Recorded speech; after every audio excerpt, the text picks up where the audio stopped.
4 মাসের বেশি সময় ধরে এভাবেই তালা ঝুলছে কক্ষে কক্ষে। ক্যাম্পাসে শুনশান নীরবতা, নেই প্রাণ চাঞ্চল্য।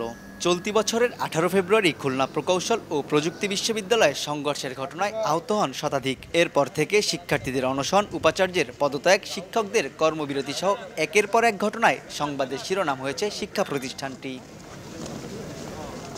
শিক্ষার্থীদের আন্দোলনের মুখে গত 25 এপ্রিল কুয়েটের উপাচার্য অধ্যাপক ডক্টর মোহাম্মদ মাসুদ এবং উপ উপাচার্য অধ্যাপক ডক্টর শেখ শরীফুল আলমকে অব্যাহতি দেয় শিক্ষা মন্ত্রণালয়। পরে 1 মে চুয়েটের অধ্যাপক মোহাম্মদ হজরত আলীকে ভারপ্রাপ্ত উপাচার্যের দায়িত্ব দিলেও সমাধান হয়নি কোনো।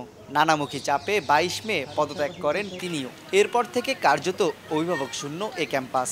এর আগে সিন্ডিকেট সভার সিদ্ধান্ত অনুযায়ী 4 মে একাডেমিক কার্যক্রম শুরুর কথা থাকলেও শিক্ষক লাঞ্ছনার বিচার না হয় শ্রেণীকক্ষে ফেরেননি কোনো শিক্ষক। দীর্ঘ সময় ধরে এমন অচলাবস্থায় সেশন জটে শিক্ষার্থীরা। সবাই একটা ধাঁধার মধ্যে আছে যে কখন খুলবে, কবে খুলবে, এই নিয়ে কি সবাই সন্দিহান। পরীক্ষা হওয়ার কথা ছিল ফেব্রুয়ারি মাসে, সেটা আসলে পিছাতে এখন কবে হবে সেটা আমরা জানি না। মাত্র 3টা পরীক্ষা, কোনো ডিপার্টমেন্টে 2টা পরীক্ষার জন্য আমরা আটকে আছি। শিক্ষক এবং ছাত্র সবাই নিজেদের মধ্যেকার দূরত্বটা মিটে অল্প কিছুদিনের মধ্যে যদি শেষ হয়ে যায় তাহলে আমরা আমাদের ক্যারিয়ারটাও শুরু করতে পারবো।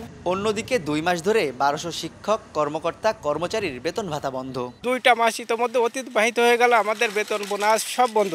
খুবই কষ্টের ভিতরে আছি। তারপরেও প্রতিষ্ঠানের সুবিধার জন্য আমরা চাই যাতে আমাদের একটা সমাধান হয়। তবে বিশ্ববিদ্যালয়ের শৃঙ্খলা ফেরাতে শিক্ষক সমিতি অনড় তাদের অবস্থানে। যোগ্য উপাচার্য নিয়োগের মাধ্যমে সমস্যা সমাধানের দাবি তাদের। যোগ্য ভাইস চ্যান্সেলর দরকার, যিনি ছাত্রদের কাছে আস্থাভাজন হবেন, শিক্ষকদের কাছে আস্থাভাজন হবেন, সমাজের কাছে আস্থাভাজন হবেন, যিনি যে আস্থা নিয়ে এই যে স্থানীয় বা যে পলিটিক্যাল বা সংকট যেটা যে সিচুয়েশন চলছে, এগুলো সবগুলোই যিনি অ্যাড্রেস করতে পারবেন। খুলনা প্রকৌশল ও প্রযুক্তি বিশ্ববিদ্যালয়ে 4টি অনুষদের 20টি বিভাগে শিক্ষার্থীর সংখ্যা প্রায় 7,500। তানজিম আহমেদ, সময় সংবাদ, খুলনা।